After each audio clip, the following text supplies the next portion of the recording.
Hello दोस्तों, कैसे हो आप। आज हम स्टैंडर्ड नाइन्थ मैथ्स 1 का प्रैक्टिस से 2.4 स्टार्ट करने वाले हैं।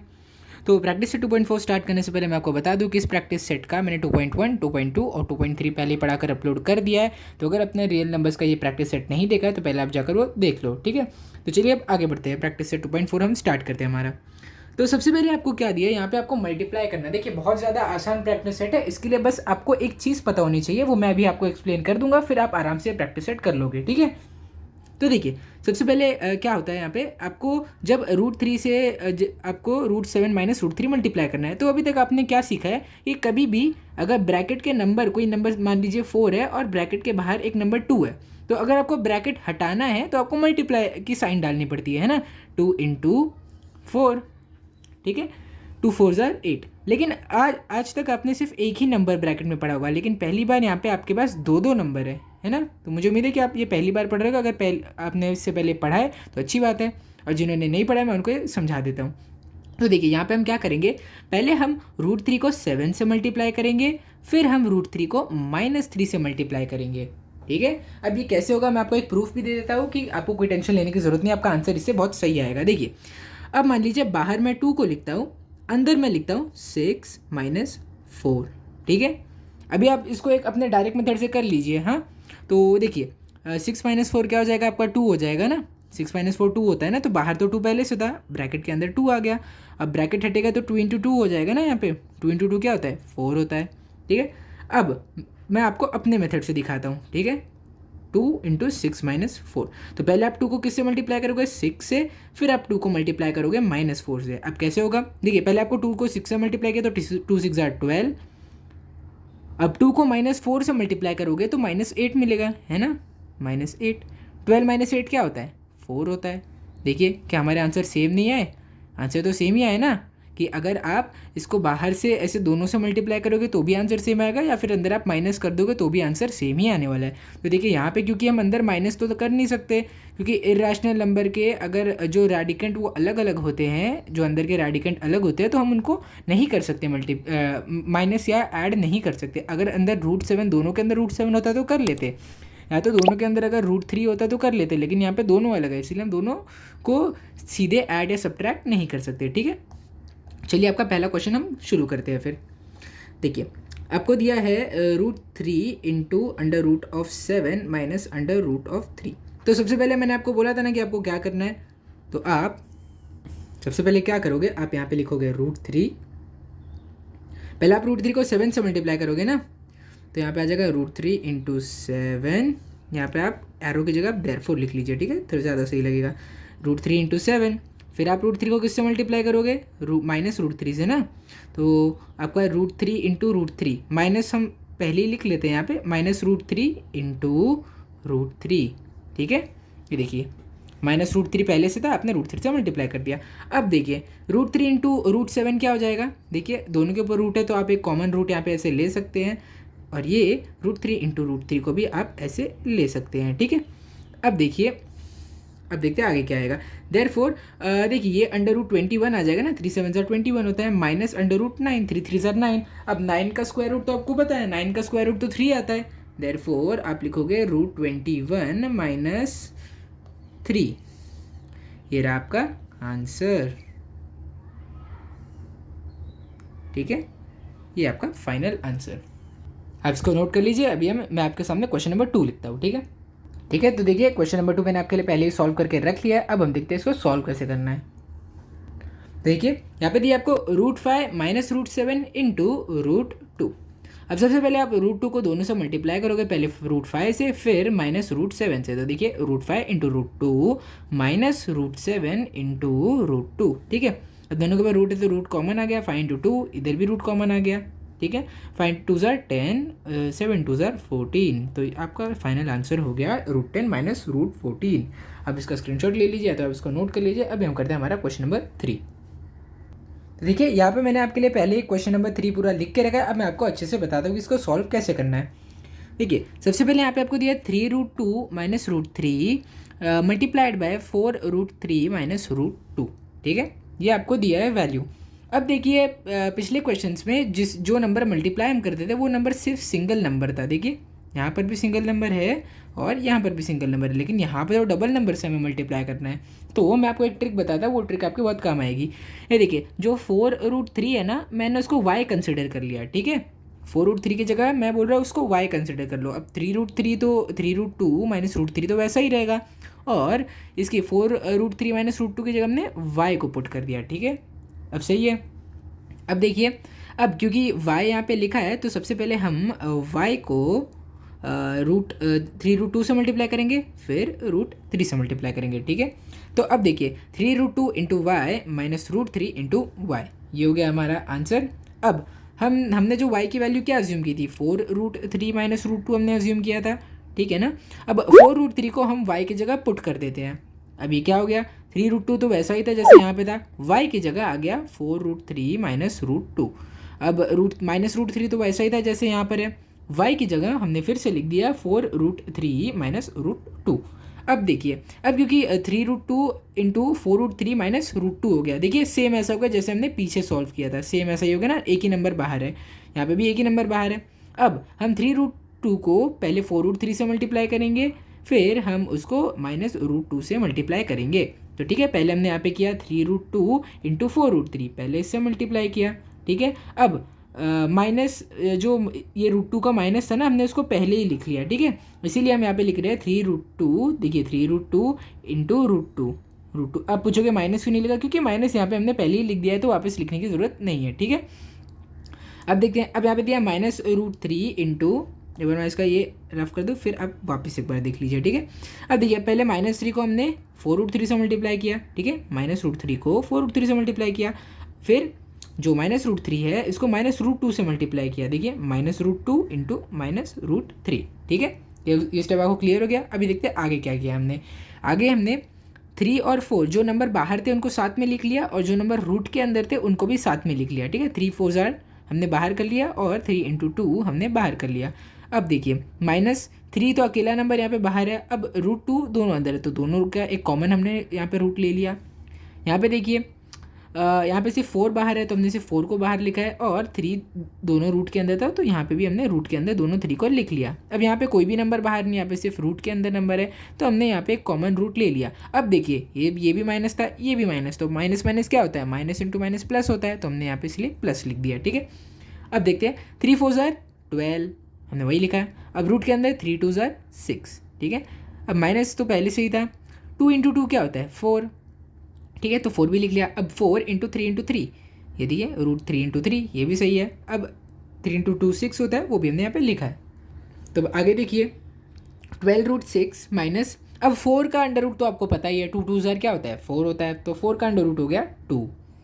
3 का अंडर रूट क्या हो जाएगा 9 का अंडर रूट 3 हो जाएगा ना, क्योंकि 3 3 9 होता है, तो इसलिए यहाँ पे आ जाएगा 3 इंटू 2, रूट हट के 2 आ जाएगा, यहाँ पे रूट हट के 3 आ जाएगा, और ये √6 तो पहले से था। अब देखिए यहाँ पे आ जाएगा 12√6। अब 3 इंटू 2 क्या होता है 6 होता है, लेकिन यहाँ पे नेगेटिव वैल्यू है ना, तो ये भी नेगेटिव हो गया। 4 3 क्या होता है 12 होता है, यहाँ पे नेगेटिव था, तो ये भी हो गया। अब देखिए, अब यहाँ पे +√6 लिखा है ना, तो यहाँ पे भी +√6 हमने लिख दिया। अब देखिए 12√6 और +√6, ये दोनों का रेडिकेंड तो सेम है, तो हम इन दोनों को ईजिली ऐड या सब्ट्रैक्ट कर सकते हैं, तो मैंने यहाँ पे 12√6 +√6 यहाँ पे लिख लिया है।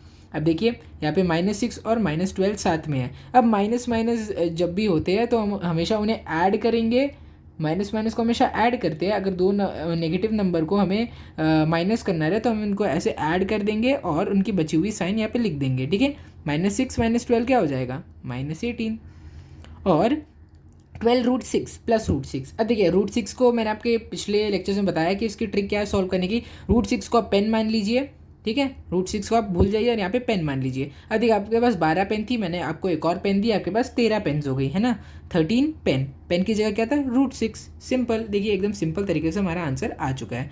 अब अगर आपको इसका स्क्रीनशॉट लेना है या फिर अगर आपको इसको नोट करना है आप कर लीजिए, ठीक है। तो चलिए अब हम आगे बढ़ते हैं। यहाँ पे देखिए, यहाँ पे आपसे पूछा गया है rationalize the denominator. Rationalize denominator को करना यानी कि क्या, यानी कि जो डिनोमिनेटर इरैशनल नंबर है हमें उसे रैशनल नंबर बनाना है, ठीक है। देखिए यहाँ पे √7 और √2 दोनों के दोनों इरेशनल नंबर है। इरेशनल नंबर क्यों है? क्योंकि इनका एक परफेक्ट स्क्वायर रूट नहीं होता, इसीलिए इरेशनल है। ठीक है। वही अगर मैं आपसे पूछता कि मुझे बताइए क्या √4 एक इरेशनल नंबर है, आप बोलोगे नहीं, √4 का एक परफेक्ट स्क्वायर रूट है, वो है 2। √9 का भी आप बोलोगे वो तो 3 है। तो ऐसे ही कुछ कुछ नंबर्स के परफेक्ट स्क्वायर रूट नहीं होते हैं, तो वो नंबर होते हैं इरेशनल। अब हमें इनको रैशनल बनाना है। ठीक है। तो आपको एक यहाँ पे ट्रिक आनी चाहिए कि कभी भी अगर हमें डिनोमिनेटर ऐसे प्लस या माइनस में दिया है तो हमें हमेशा उसके कॉन्जुगेट बेस से कॉन्जुगेट जो नंबर पेयर है हमें उससे ऊपर नीचे मल्टीप्लाई करना है। अब ये कॉन्जुगेट नंबर क्या होते हैं वो मैं आपको बताता हूँ। अब मान लीजिए a प्लस बी, ठीक है। a और b दोनों इरेशनल है, तो मैं यहाँ पे लिख देता हूँ इरेशनल। a और b ये दोनों के दोनों इरेशनल नंबर है। अब a प्लस बी का कॉन्जुगेट पेयर क्या होगा? बस आपको जो भी इन दोनों नंबर्स के बीच में साइन है ना, आपको बस ये साइन उल्टी कर देनी है। उल्टी कर देनी है यानी कि क्या? प्लस का माइनस कर दो, माइनस का प्लस कर दो। अब देखिए इसका कॉन्जुगेट पेयर मैंने आपको बोला था ना कि इसका कॉन्जुगेट पेयर कैसे लिखना है, इसको प्लस का माइनस कर दो, सिंपल, एकदम सिंपल, a माइनस बी, एकदम सिंपल। ये हो गया उसका कॉन्जुगेट पेयर, है ना, कॉन्जुगेट पेयर। अब अगर आप कोई भी नंबर को उसके कॉन्जुगेट पेयर से मल्टीप्लाई करोगे तो वो अपने आप रैशनल नंबर बन जाएगा। वो कैसे बनेगा वो तो हमें क्वेश्चन में पता चलने वाला है ना। इन दोनों को हमें मल्टीप्लाई करना है, यानी कि a plus B into A minus B. आपने ये तो पुराने स्टैंडर्ड में पढ़ाई होगा ना, a plus B into A minus B का फॉर्मूला क्या होता है? होता है a square minus B square. ठीक है। अब यही फॉर्मूला हम पूरे के पूरे क्वेश्चन में यूज़ करने वाले हैं। चलिए आपका पहला क्वेश्चन हम स्टार्ट करते हैं फिर। देखिए आप सबसे पहले यहाँ पर मैंने आपके लिए क्वेश्चन नंबर 1 लिख लिया। अब सबसे पहले आपको जो चीज़ करनी है यहाँ पर वो ये रहेगी कि आपको यहाँ पर लिखना है therefore the conjugate pair of √7 plus √2 is. ये आप मुझे बताओगे, मैंने आपको क्या बोला था? बस दो इरेशनल नंबर के बीच की साइन उल्टी कर दो। उल्टी को तो उल्टी मत करो, मतलब कि साइन रिवर्स कर दो। ठीक है। हो जाएगा √7 माइनस √2। ठीक है। अब हमें क्या करना है, हमें आपका नंबर ये वापस यहाँ पे लिखना है इंटू √7 माइनस √2 और √7 माइनस √2, क्योंकि ऑब्वियस सी बात है, ये मैंने आपको पिछले लेक्चर्स में बताया था। अगर आपको कोई भी नंबर से मल्टीप्लाई करना है डिनोमिनेटर में तो आपको न्यूमरेटर में भी वही नंबर आपको यूज़ करना पड़ेगा, तब जाके आपका आंसर सेम आएगा, वरना आपका आंसर गलत आ सकता है। ठीक है। मैं इसको थोड़ा सा यहाँ पर शिफ्ट कर देता हूँ आपके लिए, ताकि हम यहाँ पर एक और बार इस नंबर को लिख सकें।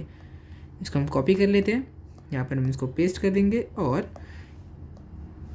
ये दिख गया। ठीक है। हमने ऐसा क्यों किया? ये दिखाने के लिए, क्योंकि 1/√7 प्लस √2 इसी के इक्वल रहेगा।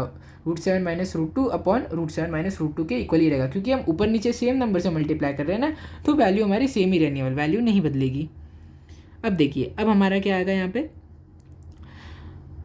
देखिए √7 माइनस √2 तो ऊपर ही रहने वाला है, इसको तो कुछ फ़र्क नहीं पड़ने वाला।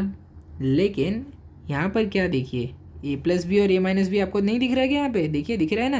अभी मान लीजिए √7 a था तो ये √2 b हो गया। यहाँ पे a प्लस बी है, यहाँ पे a माइनस बी है ना। a plus B into a minus B का फॉर्मूला क्या बनता है? a square minus B square ना। तो यहाँ पे क्या बनेगा? यहाँ पे बनेगा √7 का स्क्वायर माइनस √2 का स्क्वायर, क्योंकि √7 a के इक्वल था और √2 b के इक्वल था। ठीक है। अब देखते हैं आगे क्या होगा। इक्वल टू √7 माइनस √2 को तो कोई फ़र्क नहीं पड़ने वाला, वो तो ऊपर ही था हमारा। और ये देखिए 7 का स्क्वायर, √7 का स्क्वायर क्या होता है? 7 होता है। कोई भी नंबर का स्क्वायर उसी नंबर के इक्वल होता है अगर रूट में लगा है। अगर वो नंबर के ऊपर रूट लगा है तो उस नंबर का आप स्क्वायर करोगे तो वो उसी नंबर के इक्वल रहेगा। फॉर एग्जाम्पल अगर मैं आपको बोलता √3 का स्क्वायर बताओ, वो 3 हो जाता। अगर मैं आपको बोलूँगा √9 का स्क्वायर बताओ, वो 9 हो जाता। ठीक है। अब देखते हैं आगे क्या है। यहाँ पे 7 माइनस 2 हो जाएगा, तो ये आपका फाइनल आंसर आ जाएगा। देखिए ये रहा आपका फाइनल आंसर। आपसे क्वेश्चन में क्या पूछा गया था कि रैशनलाइज द डिनोमिनेटर। तो देखिए डिनोमिनेटर पहले इरेशनल नंबर था क्योंकि यहाँ पे रूट थे, लेकिन अब देखिए 5 है। 5 तो एक रैशनल नंबर है हमारा। देखिए, तो यहाँ पे आपका क्वेश्चन नंबर 1 कंप्लीट हो गया। आप इसका स्क्रीनशॉट ले लीजिए, तो आप इसको नोट कर लीजिए। हम क्वेश्चन नंबर 2 की तरफ बढ़ते हैं। अच्छा, यहाँ पर अगर आपको एक स्टेटमेंट और ऐड करनी है तो यहाँ पे आप लिख सकते हो multiplying both numerator and denominator by √7 minus √2। अगर आपको ऐसा लिखना है तो आप लिख सकते हो, अगर नहीं लिखोगे तो भी चलेगा, लेकिन मेरी मानो तो आप लिख लो, ठीक है। आप लिख लोगे तो टीचर को आपके मार्क्स काटने के बहाना नहीं मिलेगा। चलिए क्वेश्चन नंबर 2 करते हैं अब। तो देखिए, यहाँ पर आपके लिए नेक्स्ट क्वेश्चन मैंने पहले से पूरा लिख के रखा है। अब मैं आपको एक्सप्लेन करता हूँ कि इसमें क्या होगा। ठीक है, सबसे पहले 3/2√5 माइनस 3√2। ये जो डिनोमिनेटर है ये इरेशनल है, हमें इसे रैशनल बनाना है। The conjugate pair of 2√5 minus 3√2, पहले डिनोमिनेटर का कॉन्जुगेट पेयर निकालेंगे। मैंने आपको क्या बोला था, बस स्पीच की साइन उल्टी कर देना है, खत्म। माइनस का प्लस आ गया हमारा कॉन्जुगेट पेयर। अब देखिए, अब यही कॉन्जुगेट पेयर से हमें न्यूमरेटर में भी मल्टीप्लाई करना है, डिनोमिनेटर में भी मल्टीप्लाई करना है। Okay, 3/2√5 minus 3√2 into 2√5 plus 3√2 upon 2√5 plus 3√2। यहाँ पे हमने बाजू में लिख भी दिया है कि हम ऊपर नीचे से मल्टीप्लाई कर रहे हैं। अब देखिए, अगर मैं 2√5 को ए बोलूँ तो यहाँ पर भी ए है, यहाँ पर भी ए है, मैंने यहाँ पे लिख दिया आपके लिए। अब माइनस 3√2 को अगर मैं 3√2 को अगर अब मैं बी बोलूँ तो यहाँ पर भी बी है, यहाँ पर भी बी है। अब क्या यहाँ पे a माइनस बी और a प्लस बी वाला कंडीशन बन रहा है? हाँ बिल्कुल, यहाँ पर बन रहा है वो condition, a plus B into a minus B वाला कंडीशन बन रहा है यहाँ पे। तो हम करेंगे a square minus B square denominator में।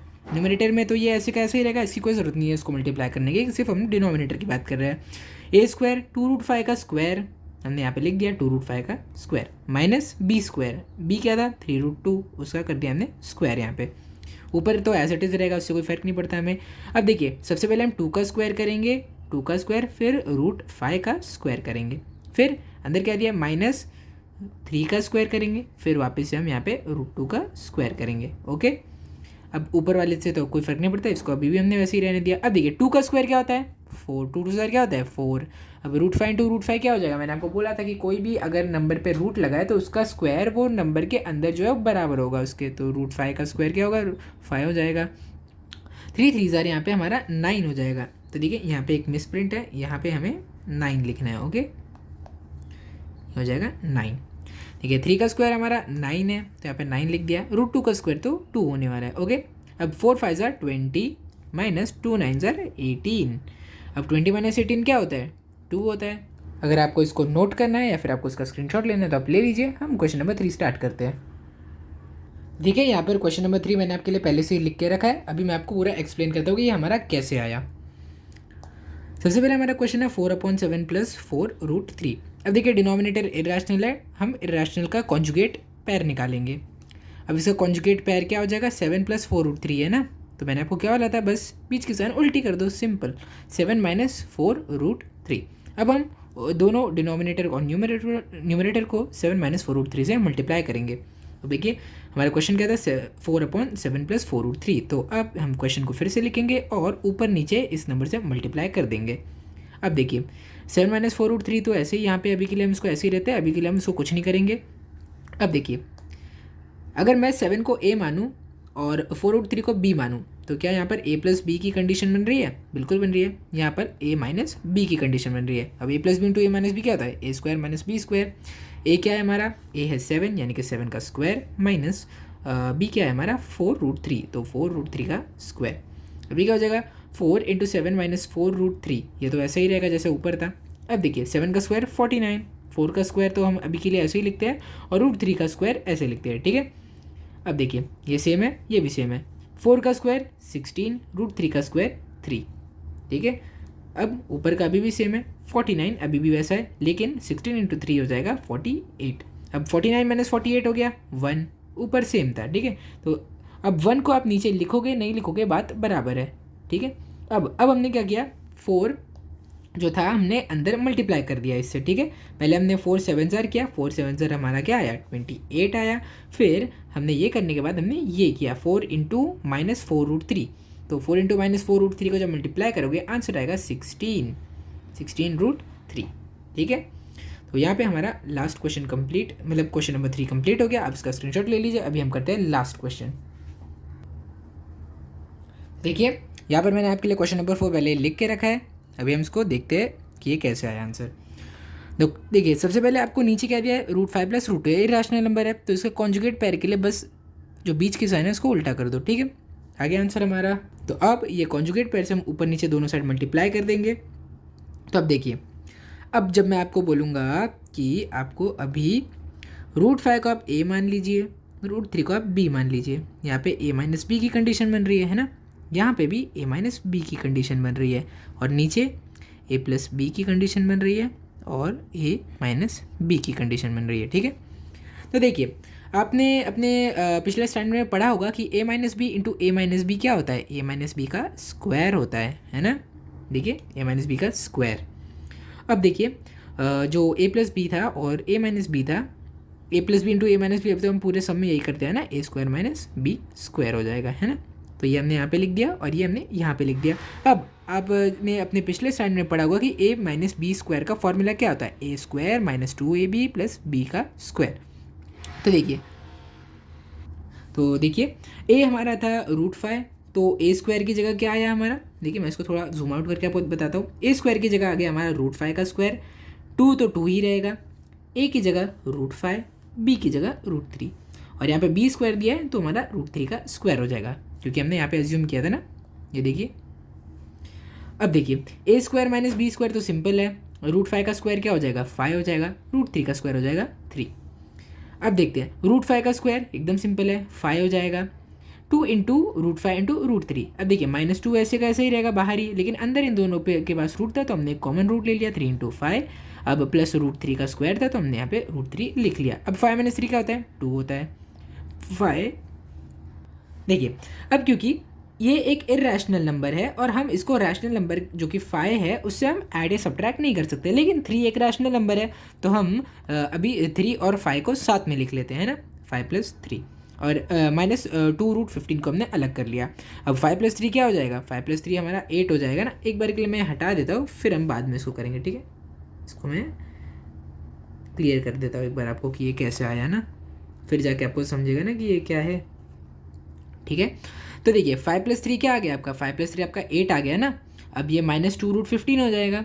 अब नीचे तो पहले भी 2 था, अभी भी 2 है। अब देखिए, अब ना हम इन दोनों नंबर को हम डिवाइड कर सकते हैं, लेकिन शर्त ये है कि आपको दोनों नंबर को साथ में 2 से डिवाइड करना है। आप किसी एक नंबर को नहीं कर सकते। आप ऐसे नहीं कर सकते कि 2 1s are 2 4s are बस 4 -2√15, आप ऐसे नहीं लिख सकते। अगर आप इसको 2 से डिवाइड कर रहे हो तो इसको भी 2 से ही डिवाइड करना पड़ेगा, और 2 1s are 2 होता है। तो हमारा आंसर आ गया 4 - 1√15। अब 1 को लिखो नहीं लिखो सेम बात है, तो 4√15 हमारा आंसर आ गया। अब आप इसका स्क्रीनशॉट ले लीजिए या तो आप इसको नोट कर लीजिए। और इसी के साथ साथ हमारा ये पूरा का पूरा प्रैक्टिस सेट कंप्लीट हो गया है। तो अगर आपको ये, मुझे उम्मीद है कि पूरा का पूरा प्रैक्टिस सेट बहुत अच्छे से समझ में आया होगा। काफ़ी आसान प्रैक्टिस सेट था, बस लास्ट के 1-2 क्वेश्चन थोड़े टफ थे, टफ नहीं मैं बोलूँगा थोड़े लंबे थे। अगर आप इसको अच्छे से दिमाग लगा के सॉल्व करोगे आपका आंसर अपने आप आ जाएगा। तो अगर आपको ये वीडियो अच्छा लगा है तो इस वीडियो को लाइक करो, शेयर करो और चैनल को सब्सक्राइब करो। Thank you.